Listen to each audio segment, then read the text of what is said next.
분열입니다. 교회가 그 당시에 바울파와 베드로파하고 아볼로파, 그리스도파 4개의 파로 나누어서 교회가 분열되어 있는 상태에 있었습니다. 근데 그들이 분열된 이유가 뭘까요? 그들이 분열한 이유는 우리가 바울을 통해 받은 이 말씀, 그가 우리에게 복음을 설명해 주었는데 우리는 그것을 잘 이해하였고 그것을 받아들여서 구원을 받았다는 것입니다. 그래서 우리가 전해드는 이 복음이 너희가 전해드린 그 복음보다 훨씬 더 우리가 낫다고 하는 거죠. 그래서 그들이 이 4개의 이 그룹으로 나누어서 교회가 분쟁 중에 있었습니다. 우리가 믿는 주님, 네가 믿는 주님보다 낫다고 하는 거죠. 이해가 되는가요? 우리가 이해한 복음이 정말 베드로가 우리에게 복음을 설명해 주었는데 너무나 설명이 잘 되었고 우리는 그 복음을 잘 이해해서 받아들였고 그 결과로 구원을 받았다는 거죠. 그 너희들이 믿는 그 주님은요, 너희는 복음을 잘 이해하고 있다는 것입니다. 그러므로 우리는 낫고 너는 못하다고 하는 거죠. 이런 문제가 있었어요. 실제 이게 근본적인 문제가 뭔가 하면은 이것은 그 고린도 교인들의 그 당시의 배경이 이해할 필요가 있습니다. 고린도 교회는 그리스인들이에요. 그리스는 이 어떤 헬라 철학이 굉장히 문화가 유명합니다. 그 수많은 철학 가운데서 그들은 이미 수많은 철학에 익숙한 존재들이에요. 철학은 뭐죠? 철학은 모든 자가 이해하잖아요. 철학을 이해한 선생이 자기 제자들에게 철학을 설명해 주면은 제자들은 어때요? 그거를 내가 잘 배워서 내가 이해를 하게 됩니다. 아, 이거구나 라고 이해하면서 그걸 기뻐합니다. 그래서 실은 이 철학의 근본적인 것은 얼마나 그들이 자기들이 추구하는 그 철학이 나에게 설명을 잘해 주었고 내가 얼마나 잘 전해 주었는가가 그 당시의 문화적인 배경이었습니다. 자, 이렇게 볼 때 당시 고린도 교회도 이런 어떤 영향력 속에 있었다는 거죠. 복음을 뭐로 이해했어요? 일종의 하나의 철학으로 이해한 것입니다. 말은 복음이지만 사도 바울이 증거한 그 내용은 또 하나의 철학이었어요. 그래서 그 바울이 증거한 우리가 그 내용을 우리는 잘 이해했다는 것입니다. 근데 너는 잘 이해하지 못했다는 거죠. 그래서 내가 너보다 낫다고 하는 것입니다. 근데 오늘 이제 바울이 이와 같은 사실 속에 뭐라고 접근합니까? 내가 너에게 전에 나아갔던 것은 내가 너에게 말과 지혜 아름다운 곳으로 나아가지 아니했어. 여기서 지혜 아름다운 내가 철학으로 내가 너에게 나아가지 않았다는 거죠. 내가 너에게 나가서 복음을 증거할 때 내가 복음을 잘 설명하고 너희를 이해시켜가지고 그것을 너희가 받아들이고 믿게 하기 위해서 내가 너에게 나간 것이 아니야. 나는 복음을 설명하려고 나간 것이 아니다. 너희를 복음을 이해시켜서 복음을 받아들이게 하려고 내가 너에게 나간 것이 아니라고 하는 거죠. 자, 바울은 어떻게 나갔다 그래요? 내가 하나님의 증거를 전할 때에, 여기서 이 한글 성경은 좀 이렇게 번역이 애매합니다. 하나님의 증거가 아니라 하나님에 관하여 내가 증인으로서 너에게 나아갈 때 이 나아간다는 단어는 우리가 잘 알고 있는 캐리그마입니다. 오늘 여기에 본문 가운데 이 캐리그마가 2번 사용되고 있어요. 자, 캐리그마가 뜻이 뭐죠? 설교입니다. 내가 너에게 나아갈 때 내가 너에게 설교했다. 누구에 대해서요? 하나님에 대해서 하나의 증인으로서 내가 너에게 설교를 하였다고 얘기합니다. 이걸 다른 말로 동사로 바꾸면요, 내가 전달자로서 내가 너에게 전하였다는 것이 선포하였다 그 말입니다. 내가 선포하였다. 결국 내가 복음을 너희들에게 이해시키려고 설명하러 나간 것이 아니라 뭐였다? 나는 복음을 너에게 선포했다는 거죠. 이게 바울의 접근입니다. 나는 너에게 이해시키려고 간 게 아니야. 이것은 철학이 아니기 때문에 철학이라 한다면 마땅히 내가 설명을 해야 되고 너를 이해시켜야 되는데 이거는 그게 철학이 아니야. 그 나는 너에게 복음을 내가 이렇게 어떤 설명하려고 이해시키려고 나간 것이 아니고 뭐 때문에요? 나는 이 복음을 너에게 선포하기 위해서 너에게 나아갔다는 거죠. 그래서 복음은 선포라는 것입니다. 여기 단어 내가 전했다. 선포했다 그 말입니다. 이 단어를 또 한 번 써요. 사절에 보았더니요. 내 말과 내 전도함이, 여기 전도도 캐리그 말로 썼습니다. 내가 너에게 선포했다는 거죠. 선포했다. 여러분, 선포하고 설명하고 차이점 먼저 아세요? 이 세상의 일반적인 철학은 설명을 해줘야 됩니다. 이게 세상의 이치야. 이게 세상의 원리야. 그럼 너가 받아들이고 이해해서 받아들여. 그럼 너의 삶이 풍성해질 거야. 영생 얻게 될 거야. 일반적인 철학은 설명해줘야 됩니다. 근데 복음은요. 복음은 어느 한 사상이 아니라는 거죠. 복음은 뭐죠? 이 일어난 사건을 너에게 증거하는 것입니다. 하나의 사상이 아니라 이미 일어난 사건이며 이 사건을 너에게 선포했다는 거죠. 여기에 차이점이 있습니다. 그래서 여러분들이 조금 쉽게 설명하면은, 제가 이제 설교를 하고 내려왔는데 어떤 분이 그래요. 오늘 목사님 말씀을 참 오늘 잘 이해했다고 합니다.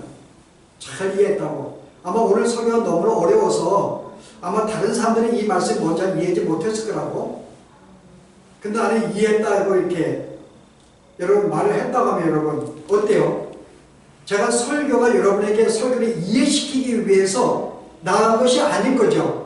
단순히 복음을 선포한 것인데 그들은 이 복음의 이 설교를 뭐로 이해했어요? 나는 설교를 이해했다는 것입니다. 그가 잘 설명해 주었고 나는 잘 이해했어. 저 사람은 이해하지 못했기 때문에 나보다 못했다고 말입니다.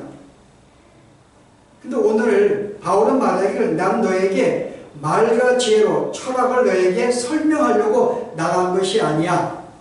자, 그 이유를 뭐라고 설명해요? 2절과 3절에 그걸 설명합니다. 자, 지혜의 말과 너희가 나아가지 아니했다. 여기 2절의 시작은 여기 한글 성경은 나와 있지 않는데 원문에는요. 왜냐하면 비코스라고 시작해요. 왜냐하면 내가 왜 말과 지혜로 나아가지 아니했다고요? 그 이유는 무엇이라고요? 내가 예수 그리스도와 그의 십자가에 못 박힌 것 외에는 아무것도 알지 아니로 작정하였기 때문에 라고 합니다. 여러분 이해가 되는가요? 자, 바울은 이것만을 예수님과 예수님이 하신 일들만을 알기로 작정했습니다. 나는 이런 존재이기 때문에 너에게 다른 걸 하지 않아 라고 이야기하는 거죠. 자, 오늘 여기서 바울이 이해한 것은 뭘까요? 바울이 내가 너에게 나아갈 때는 예수 그리스도와 그가 행하신 일들만 내가 알기로 작정했다. 나는 이것만을 나는 알고 있다. 다른 건 내가 알기를 원하지 않는다고 이야기합니다. 이런 바울은 어떤 존재야? 세상의 모든 지식을 가진 자입니다. 그는 로마의 철학을, 그 철학을 이해한 사람이었어요. 그는 굉장히 어떤 이렇게 수사학적인 사람이었고 굉장히 변론가였고 그는 모든 학문을 능통한 자였어요. 사실 그는 앞에 이전에 아덴에 갔을 때 그들과 뭐 했나고요? 그들이 알고 있는 철학 가지고 어떤 수사학적인 변론을 가지고 그들과 함께 논쟁을 했습니다. 복음을 증거하기 위해서. 근데 어떤 일이 벌어졌어요? 아덴에서는 거의 한 사람도 믿지 않았어요.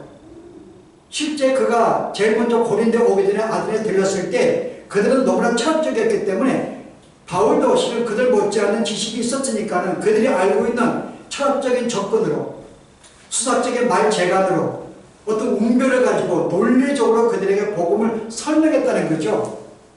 이게 바울의 경험이에요. 근데 결과는요. 아무것도 없었어요. 아무것도 없었어요. 실은 아무도 고린도 교회는 아덴의 사람들이 믿지 않았다 그 말입니다. 분명히 그들에 걸맞는 내가 모든 어떤 웅변과 논리적으로 이 어떤 복음을 설명해 주었는데 아무도 믿지 않았던 거예요. 그러니까 다시 고린도에 왔을 때 거기서 이제 떠났습니다. 아무도 믿지 않았으니까는 고린도에 왔더니 고린도 형편은 더 엉망인 거예요. 여전히 이것도 그리스도인들의 철학적인 사상도 있었고 아덴과 같이 여기도 뭐가 있었는가요? 항구 도시였기 때문에 굉장히 타락한 도시였어요. 많은 술집과 어떤 음행과 그런 것들이 있는 동네였기 때문에 당시 고린도의 지역은 가장 그리스 가운데 타락한 도시입니다. 그런데 내가 아덴에서도 이 복음을 내가 저들에게 전할 때에도 아무도 믿지 않았는데 특별히 이들은 도덕적으로도 그들은 엉망이었거든요. 그 이들에게 복음을 증거할 때 어떤 마음이 생길까요? 바울의 입장에 인간적으로요. 여러분이 나가서 복음을 증거할 때 우리가 보통 어떤 마음을 가져요? 우리는 두렵고 떨립니다. 왜요?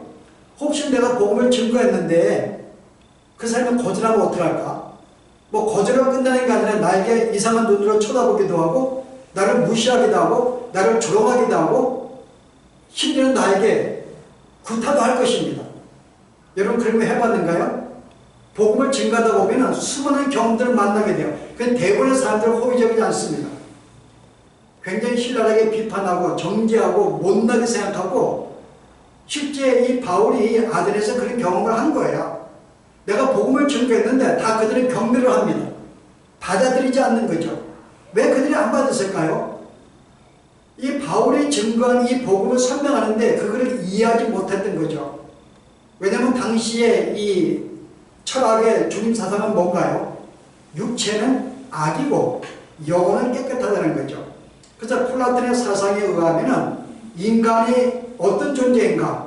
원래는 신적인 존재였는데 거기서 어떤 다른 그 높은 신에게 범죄해가지고 이 땅에 육체를 입고 쫓겨났다는 거죠. 그래서 실은 인간의 벌이 뭔가 육체를 입은 거예요. 제한적인 존재가 된 것입니다. 그럼 그들의 진정한 구원은 뭐죠? 진정한 구원은 육체를 벗고 다시 영혼이 다시 천국에 올라가는 거예요. 이게 플라톤의 사상입니다. 그래서 마땅히 그들의 영원한 구원은 육체에서 벗어나야 되는 거예요. 근데 바울의 가르침은요, 육체의 죽음을 이야기하면서 육체의 부활도 이야기하거든요. 그들이 볼 때는 이해할 수 없는 거예요. 이 육체가 더럽고 악인데 그럼 그 육체가 볼 때는 말이 되느냐? 차라리 육체를 벗어던지고 영혼만 올라갔다면 우리가 이해하게 되는데 그들의 철학을 볼 때는 복음이 안 맞는 거예요. 자기들 사상이. 그래서 그들은 거절했던 것입니다. 그래서 실은 이 바울의 입장에서는 내가 열심히 내가 그들 가지고 이 복음을 설명하고 이해시키려고 했지만은 실패한 그 마당에 고린도에 와서도 내가 이 복음을 증거할 때 과연 그들이 믿을 수 있을까? 이해할 수 있을까? 그런 마음이 충분히 이해할 수 있어요. 내가 너에게 나아갔을 때 어떤 마음으로요? 내가 두렵고 떨리는 마음으로 나아갔어. 이들도 정말 혹시나 더 심한 결과가 나오지 않을까? 뭐 돌을 던질 수도 있겠고요. 경멸할 수도 있을 것이고 그런 마음으로 실은 그들은 접근했을 것입니다. 근데 이때 바울이 뭘 깨달았는가요? 내가 아덴에 있을 때에 내가 이 복음을 한번 그들에게 충분하게 내 지식 가지고 설명해 주었는데 아무도 안 듣겠다고 말입니다. 그가 깨달은 거죠. 이 복음은 이해를 시키려고 설명하는 게 아니다. 이거는 설명하는 건 사사기지만 이건 이런 사건을 내가 증거하기 때문에 이건 선포라는 거죠. 그래서 바울은 오늘 뭐예요? 내가 너에게 할 때 말과 지혜로 내가 논리로 나아가지 아니하고 내가 너에게 있는 복음을 예수님에서 내가 선포했다는 것입니다. 근데 선포는 뭐예요? 그들이 믿지 상관없는 거예요. 내가 전하면 끝나는 것입니다. 그들은 거기서 믿으면 믿는 거고 안 믿으면 안 믿는 거죠. 설명할 이유가 없는 거예요. 다들 사건을 그들에게 소개하는 것입니다. 그럼 그가 이 고린도 교회에 증거한 것이 뭘까요? 예수 그리스도와 그가 하신 일, 십자가를 선포했다는 거죠. 여러분이 에베소 2장에 보시면은 과연 그가 뭘 선포했는지를 간단하게 요약을 합니다. 보실래요? 2장 1절 보세요. 그리스도는 허물과 죄로 죽었던 너희를 살리셨도다. 모든 인간은 죄로 말미암아 이미 영적으로 죽은 존재였다.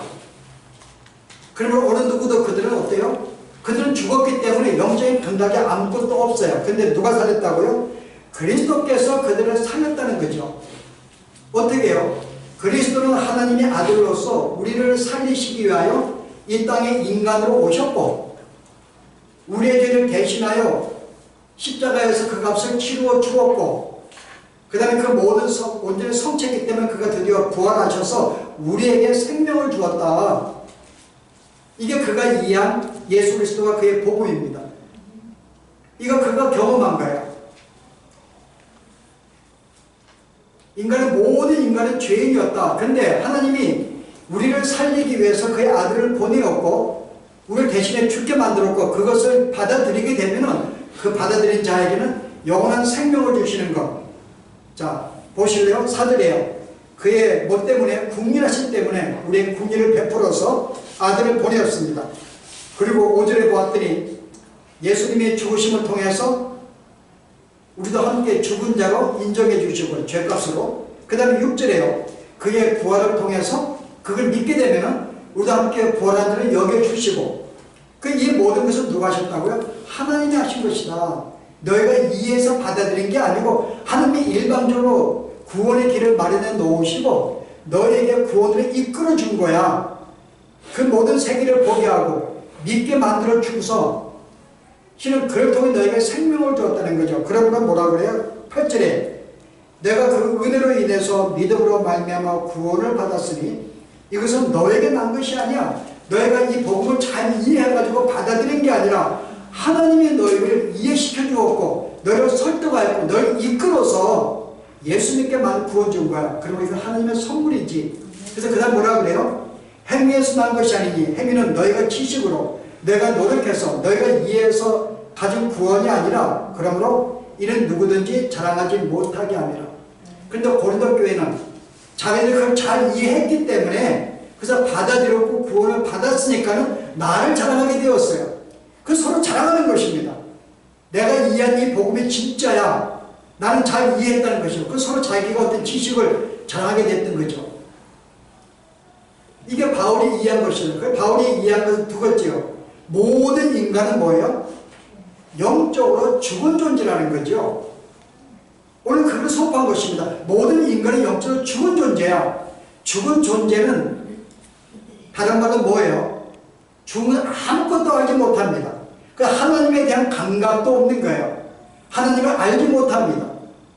그러니까 하나님을 대해서는 오히려 근데 인간의 죄성이 뭐예요? 오히려 그를 멀리하고 그를 무시하고 그를 떠나버리죠. 그래서 오히려 우리가 세상 사람들이 자기네들은 어떤 증거가 있어요? 일반적으로 거절로 끝나는 게 아니고 모르면 끝나지 않고 오히려 그것을 거절할 뿐만 아니라 무시하고 공격을 합니다. 이게 자기네들의 생각이에요. 그들의 태도입니다. 단순히 모르면 끝나지 않아요.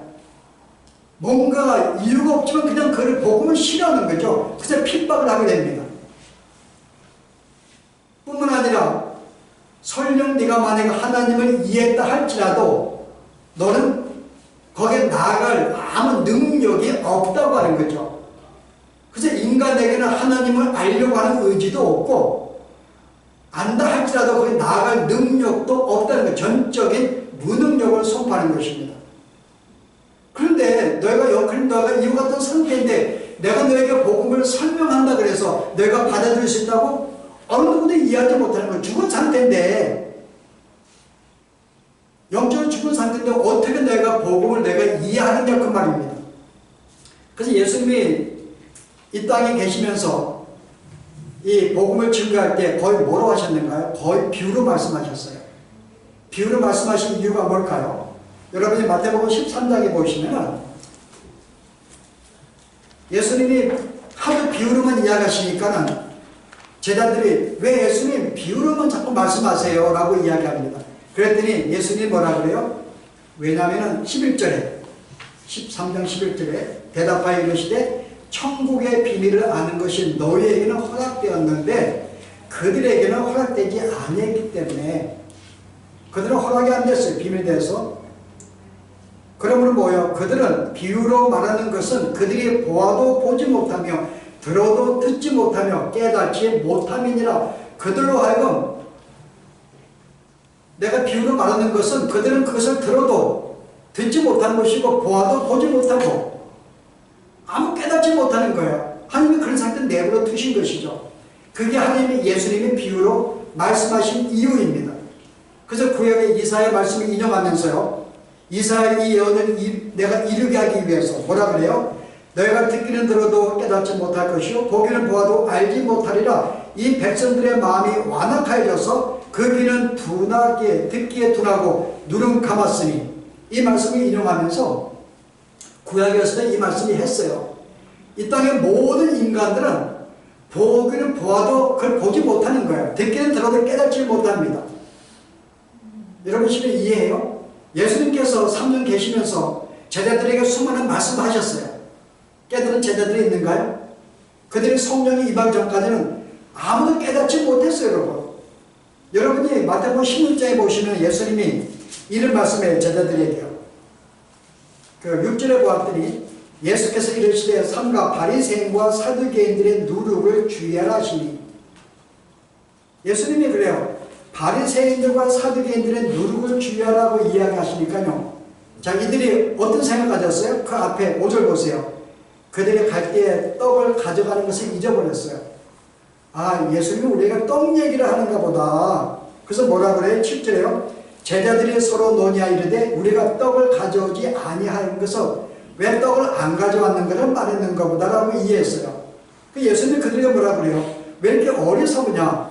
내가 전에 너에게 떡 5덩어리와 물고기 2마리로 5,000명을 먹은 거 너 기억해? 또 어떤 집안 4,000명을 내가 먹였어. 남자와 여자를 제하고.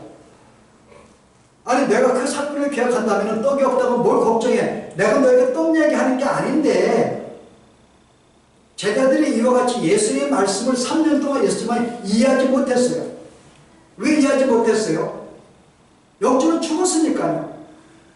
아직 성령이 그들이 임하기 전까지는 말씀을 뭔가 이해를 했는지 몰라도 그들은 그것을 보지를 못해서 어떤 영적인 세상을 보지를 못한 거죠. 그래서 3년간 제자들은 예수님의 십자가에 다 부인하고 도망가게 된 것입니다.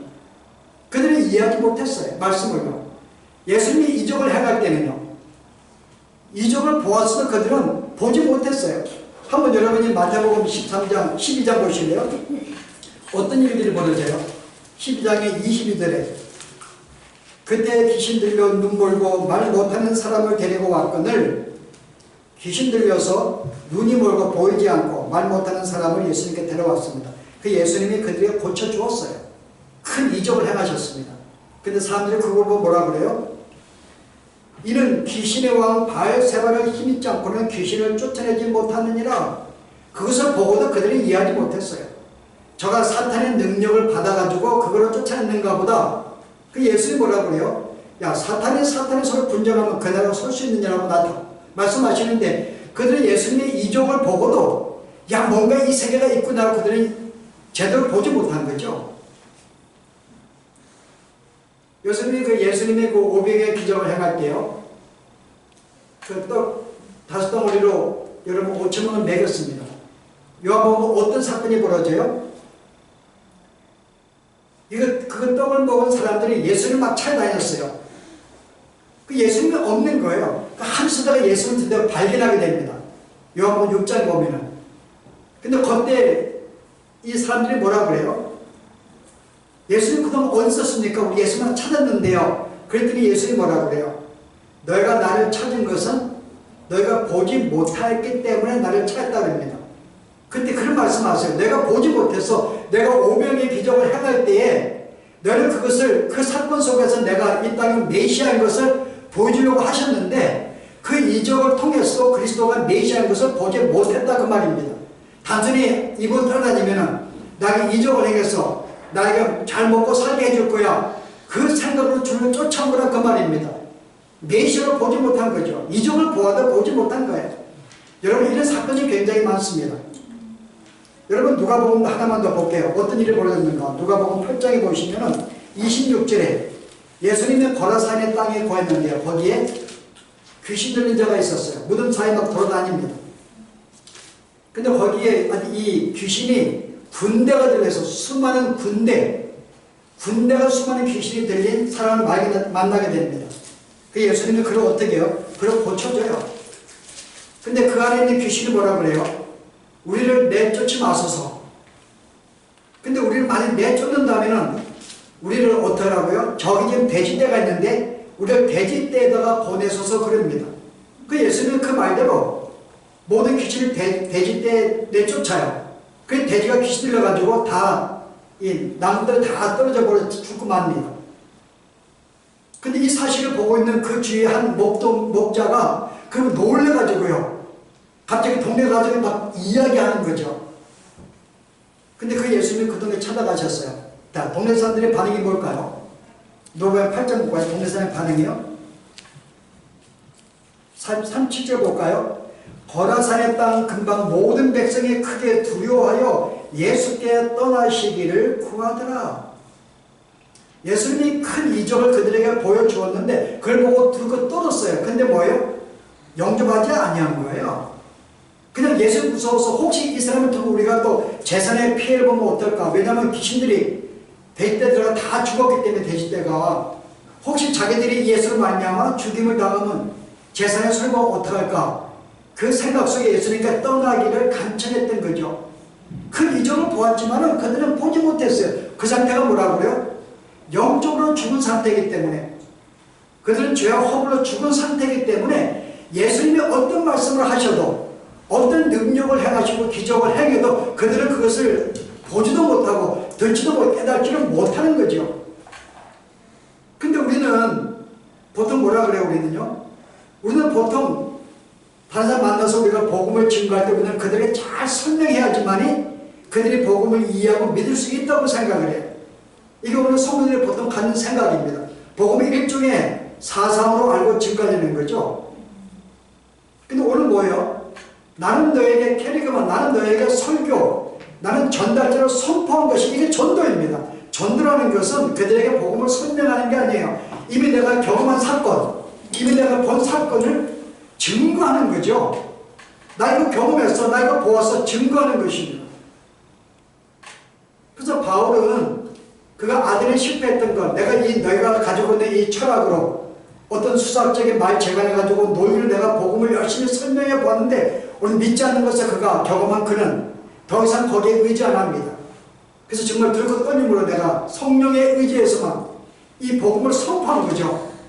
그들이 믿으면 믿는 거고 안 믿으면 안 믿는 거죠. 선포했다 그 말입니다. 그래서 내가 내 전도함이 사람의 말과 지혜로 내가 논리적으로 너희가 운명적으로 내가 너희가 설명한 것이 아니라 성령의 역사와 능력으로 내가 너에게 나아간 것이라고 이야기합니다. 무슨 말씀이에요? 자, 더 이상 복음은 우리가 설명해서 이해되는 게 아닙니다. 여러분 이런 시도는 버려야 돼요. 여러분이 아무리 복음을 여러분이 연구하고 해도 이해될 수 있는 게 아닙니다. 어떤 자가요? 성령이 역사해야 돼요. 성령이 그 마음에 들어가서 먼저 그로 하여금 그의 영혼을 살려가지고 천국의 영적인 세계를 보게 만들어줘야지만 그때서야 그게 보이는 거죠. 성령의 역사죠. 그래서 성령의 역사이기 때문에 나는 더 이상 이제는 내 말과 지혜에 내 철학에 의존치 아니하고 이제는 성령의 의지에서 내게 복음을 선포하는 거야. 근데 그때 바울이 뭐라 그래요? 근데 만약에 듣는 자 중에서 하나님의 구원시키러 작정된 자들은 이 복음을 하나님 어떻게 해요? 받아들이게 만드신다는 거죠. 성령 그에게 찾아가서 그의 마음을 여시고 영적인 세계에 보게 만들고 이해시켜서 어떻게 해요? 그 복음을 받아들여서 구원시킨다는 것입니다. 그러므로 염려할 것이 없는 것이 영생 받기로 작정된 자들은 내가 복음을 선포만 해도 다 믿을 수밖에 없다는 거죠. 여러분 보시래요. 사도행전에 바울이 그 말을 합니다. 사도행전 13장 보세요. 48절에 이방인들이 듣고 기뻐하여 하나님의 말씀을 찬송하며 영생을 주시기로 작정된 자는 다 믿더라.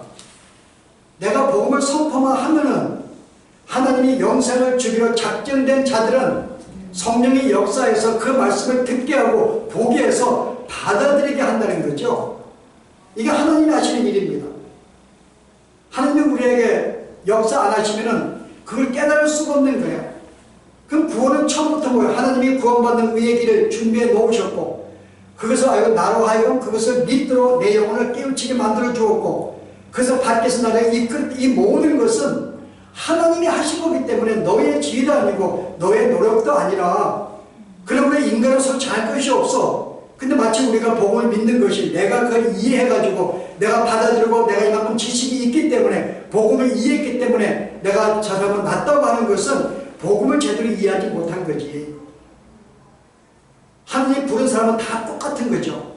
다 똑같이 보게 만들었고 역사에서 구원받았기 때문에 모든 믿는 자들은 동일한 것을 경험하게 되고 체험했기 때문에 어느 누구도 높고 누가 낮고 누가 못한 차이가 없는 것입니다.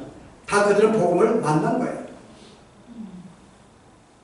그래서 오늘 여러분이 이 말씀은 우리가 복음에 대해서 오늘 뭐라 그래요? 이것은 하나의 이론적인 설명이 아니다. 이해시킨 게 아니다. 여러분 이 말씀이 이미 우리 구약에서부터 이미 하나님 우리에게 주신 말씀이에요. 여러분 예레미야 31장 보실래요? 뭐가 나오는가? 31장에 31절 보세요. 여호와의 말씀이니라 보라 날이 이르리니 내가 이스라엘의 집과 유다 집에 새 언약을 맺으리라. 새로운 언약을 맺겠다고 말씀합니다. 이 언약은 내가 그들의 조상들의 손을 잡고 애굽 땅에서 인도하여 내던 날에 맺던 것과 같이 아니할 것은 내가 그들의 남편이 되었어도 그들이 내 언약을 깨뜨렸음이라. 여호와의 말씀이니라. 그러나 그날 후에 내가 이스라엘 집과 맺을 언약은 이러하니 내가 곧 나의 법을 그들의 속에 두며 그들의 마음에 기록하여 나는 그들의 하나님이 되고 그들은 내 백성이 될 것이다. 하나님이 그들에게 새 언약과 옛날 언약이 있겠죠. 구약과 신약입니다. 여러분 이 두 개는 내용이 다른 게 아니에요. 구약과 신약은 내용이 다른 게 아니에요. 내용은 똑같은데 방법이 틀린 거예요. 구약은 어떤 방법이었어요? 하나님이 그들에게 나타나셨습니다. 그들에게 말씀하셨어요. 많은 이적을 보였습니다. 그때 사람은 하나님이 하신 말씀을 어떻게 해요?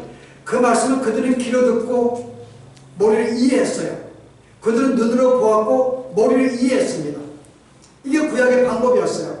옛날에 하나님이 그들로 하여금 많은 역사를 보이면서 어떻게 내가 그들은 남편과 같이 가까이 있으면서 그들이 이끌었다고 이야기합니다. 어떻게 이끌었어요? 내가 계속 많이 주었고 많은 이적을 보여주었고 내가 보호해주고 어떤 필요한 것들을 공급해 주었고 그래서 그들은 내 어떤 삶 속에 귀로 듣고 모든 몸으로 체험한 것이죠. 그래서 알게 된 거예요. 근데 결과는 뭐예요? 하나님을 안 믿는 거예요. 내가 그렇게 너희들에게 이거 외적인 증거죠. 외적인 증거들로 그 수많은 내가 보여줌에도 불구하고 그들은 어느 누구도 남편이 되었어도 내 언약을 깨뜨렸어요. 그들은 하나님을 쫓아가지 않았어요. 그 내가 새 언약입니다. 이제는 내가 외적으로 너에게 귀로 들어서 머리를 이해하는 게 아니라 이제는 어떻게 새 언약은 뭐죠? 그들의 마음속에 율법을 새겨서 이제는 마음이 역사하는 것입니다. 이는 내적인 증거죠. 그 여러분이 내적인 증거, 이게 성령의 역사입니다. 하나님께서 그들 마음속에 찾아가셔서 그 안에 말씀해 주시고 그 말씀을 깨닫게 하시고 보게 하신다는 거죠. 하나님은 강권적으로, 왜냐하면 하나님이 강권한 거 맡겼더니 자기들의 어떤 노력과 지혜로는 도저히 그것을 보지 못하고 이해하지 못하니까요. 외적으로 보아도 그들은 아무 느낌이 없는 거예요. 그래서 하나님이 이제 새 언약으로 강권적으로, 이게 성령의 역사입니다. 이제 성령이 우리 마음속에 들어오셔서 우리로 하여금 역사에서 이 복음을 이해시키고 보게 하셔서 그것을 믿고 구원받겠다는 거죠. 우리가 여기서 한 가지 알 것은 우리가 성령의 역사에 대해서 우리가 이해할 필요가 있습니다. 우리는 보통 성령의 역사 그러면은 사람이 어떤 이적을 행하거나 뭐 방언을 하거나 어떤 외적인 증거를 보여야지만이 내가 믿을 수 있다고 생각을 해요. 이게 불신자의 생각입니다. 무슨 뭐라 그래요? 말로만 하지 말고 나에게 좀 증거를 보여줘. 이적을 행한다든지 뭐가 보여주면 내가 믿을 게 아니야 그럽니다. 근데 뭐라 그래요? 외적인 증거들은요, 아무도 안 믿어. 예수님이 내가 너에게 3년간 있을 수많은 이적을 행했는데 누가 나를 메시아로 받아들였냐? 아무도 안 받아들였어요. 그들은 받아들였어요. 근데 그들은 계속해서 증거를 보여주면 믿는다고 합니다. 영적으로 죽었는데 그게 볼 수가 없는데. 그래서 여러분 요한복음 1장에 바로 내용이 한마디로 뭐라고 우리에게 설명해요? 요한복음 1장에 뭐라고 그러죠? 내가 이 빛이 이 땅에 왔지만은 어두움에 깨닫지 못했어요. 그 다음에 자기 땅에 오매 자기 백성이 영접하지 않았어요. 예수님이 이 땅에 오셔서 수많은 말씀을 해주시고 수많은 이적을 보이고 수많은 기적 그들에게 접근하셨지만은 여전히 그들은 뭐예요? 깨닫지도 못하고 영접지 않았다 그 말입니다. 근데 우리가 외적인 증거로 우리가 설명을 잘 해주었기 때문에 외적인 이적을 보여줬기 때문에 그들이 믿을 수 있다고요? 구원은 그런 것이 아니라는 거죠. 그래서 구원은 설명하는 게 아닙니다. 선포하는 거죠. 전하는 것이죠. 하나님 내가 경험한 자로서 이미 내가 본 이 사건을 그들에게 단순히 내가 전하는 거예요. 나는 보았어. 믿으라 그 말입니다. 근데 그때 하나님이 영상을 주기로 작정된 자들은 성령의 역사로 그것을 받아들이게 한다는 거죠. 그러므로 우리 복음 증거하는 자들은 몇몇이 없는 거예요. 나는 내가 경험한 것을 그들에게 증거만 한다면은, 선포만 한다면은, 그들은 그것을 구원받은 자들은, 영생을 받는 자들은 믿을 것이니까요. 그래서 바울은 내가 너에게 나아갈 때에 말과 지혜로 내가 나아간 것이 아니야. 그때 내가 나아가지 않았어. 내가 너에게 설명한 것도 없어. 이해시키려고 하지 않았어. 다 내가 선포했지. 근데 성령에서 내가 믿게 된 거야. 근데 내가 내가 서로 이해하고 나보다 더 낫다고 내가 자랑하고 이렇게 부질하는 것이 무슨 문제냐. 동일하게 성령으로 구원받은 자들인데, 그 인간의 자랑은 내가 너보다 낫다고 하는 데서 나오는 것입니다. 내가 알고 있는 이 기독교 진리가 더 너무 낫기 때문에, 우리 행원도 마찬가지로 내가 너보다 더 잘 믿고 잘 열심히 헌신하기 때문에 난 너무 낫다는 거죠. 우리의 모든 헌신과 우리의 모든 수고는 누구로 말미암아 성령의 도우심이죠. 그래서 켈빈은 뭐라 그래요? 예수를 믿는 것도 성령의 역사가 필요하지만은 우리가 죽을 때까지 선을 행하는 것도 성령의 역사가 필요하다고 이야기했어요. 성령의 한순간도 우리를 역사하고 도와주지 않으면은 모든 인간은 죄성에 따라 계속 악을 행한다는 거죠. 그래서 믿는다 할지라도 여전히 그는 성령이 그에게 역사하지 않을 수가 없다는 거죠. 그럼 우리는 내가 성경을 내가 강구하고 내가 기도하고 전도하고 어떤 봉사한 모든 열심까지도 뭐예요? 하나님의 도우심으로 그가 나에게 역사에서 행하는 것이지, 우리 스스로가 선을 행하거나 우리 스스로가 헌신하거나 우리 스스로가 전도하는 것은 아무것도 없다는 거죠. 근데 우리가 뭘 자랑해?